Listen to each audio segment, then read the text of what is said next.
Hi everyone, my name's Kat. I work for West Dunbartonshire Libraries and I'm going to read you a story time today. But it's a story time with a difference because today's book is non-fiction, and that means everything that I'm going to read you is true facts today. So today's book is Ada Lovelace, Poet of Science, the First Computer Programmer. That's written by Diane Stanley. It's illustrated by Jessie Hartland, and I'm able to read it aloud for you today with kind permission from the publishers Simon and Schuster. So I hope you're all sitting really comfortably for our non-fiction story time. Here we go. Ada Lovelace, Poet of Science.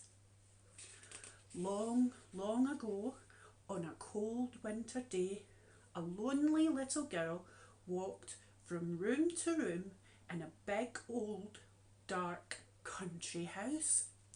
Her name was Ada Byron, and she was looking for something to do. Ada was good at imagining things. She imagined it would be fun to fly, and then she went about it in a scientific way. First, she studied the flight and the anatomy of birds.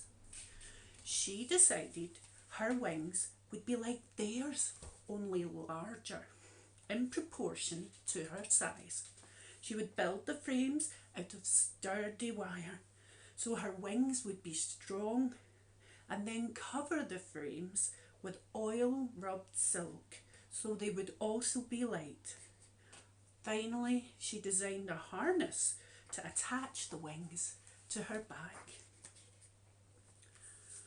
She thought it would be fun to fly from house to house delivering the mail. She'd need to bring a bag for carrying the letters, a map and a compass for navigation. She decided to write a book about her flying project, illustrated with pictures and diagrams. She would call it Flyology. And when she had finished that, Ada had a plan to build a steam-powered flying horse.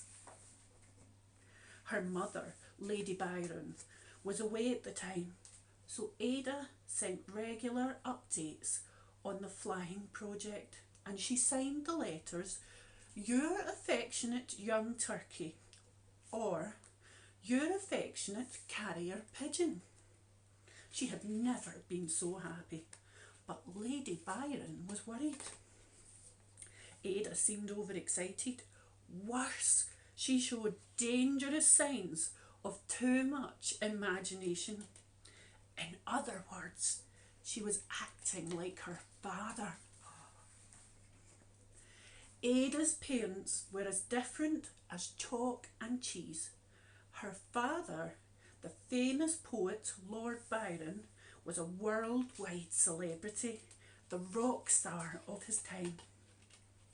Her mother, Lady Byron, was interested in maths and science. She was rational, respectable and strict. The marriage only lasted a year. Ada never knew her father. He left England soon after she was born and died in faraway Greece when she was 8. She wasn't even sure what he looked like. His portrait had been covered with a cloth. Being Lord Byron's daughter shaped Ada's childhood in important ways. Ada's mother wanted her to be calm and rational, not emotional and creative like her father. She hoped the study of math and science would suppress her daughter's imagination. So Ada was given a world-class scientific education. Her imagination was not harmed in the least. Ada loved machines. She lived during the Industrial Revolution, when things that were once made by hand, from ribbons and spoons to paper and glass, were being mass-produced in factories. When Lady Byron suggested a trip To see the new factories, Ada was thrilled to go. Everything they saw was interesting, but by far the best was the mechanical loom, designed by Frenchman Joseph Marie Jacquard. It could automatically weave cloth in any design you could imagine, from a simple plaid to fancy brocade to actual pictures of people, trees and animals. But how did the loom know which pattern to weave? That was the amazing part. The design was translated into a pattern of holes punched into heavy paper cards. Long chains of these cards were fed into the loom, giving it instructions. To change the design, you only had to change the cards. Ada was amazed. It was a brilliant idea, and not just for weaving cloth. Why not use punch cards to direct other machines for other purposes? Ada was onto something, and soon she would see how right she was. At 17, Ada's quiet childhood came to an end. Her mother took her to London for the summer social season, a round of teas, dinners and dances. Ada was dazzled by the gilded ballrooms and the beautiful ladies in their gleaming satin gowns. Everyone wanted to meet Ada because she was Lord Byron's daughter. But Ada didn't know what to say to them. She didn't care about fashion, fox hunting or court gossip. Then she went to one of the weekly gatherings at the home of Charles Babbage, the great mathematician and inventor. All the interesting people went to his parties, from the writer Charles Dickens to the scientist Charles Darwin. As Ada moved through the crowd from one amazing conversation to another, she grew almost dizzy with excitement. They talked about important things: astronomy and politics, literature and art, and the latest engineering marvels. These were her kind of people. A few days later, Ada went to see a working portion of Babbage's new invention, a calculating machine called the Difference Engine. It could solve arithmetic problems at the turn of a crank. People called it a thinking machine, but Ada knew better. The intelligence was not in the machine itself, but in the genius of its designer. Ada felt an instant connection with Charles Babbage. She even dreamed of one day helping with his important work. And so began one of the most remarkable friendships in the history of science. But Lady Byron had other plans for her. Ada didn't need a profession. What she needed was a husband. So at 19, Ada married a wealthy aristocrat, William Lord King. And when he became Earl of Lovelace, Ada Byron King changed her name once again, and she would go down in history as Ada Lovelace. By the time she was 24, Ada had 2 children running wild in the nursery and one still crying in its cradle, but she hadn't lost sight of her dream, just postponed it. Now at last her moment had come.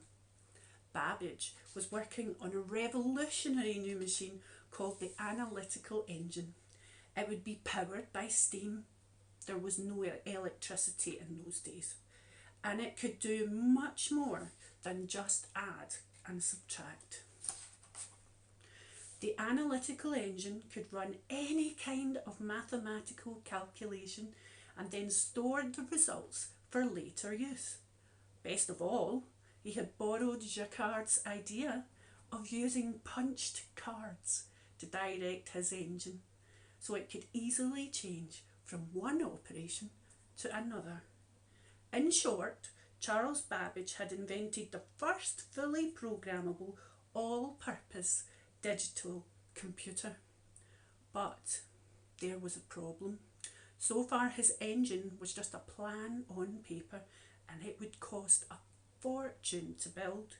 To raise that kind of money, Babbage needed publicity, and this was Ada's chance to help.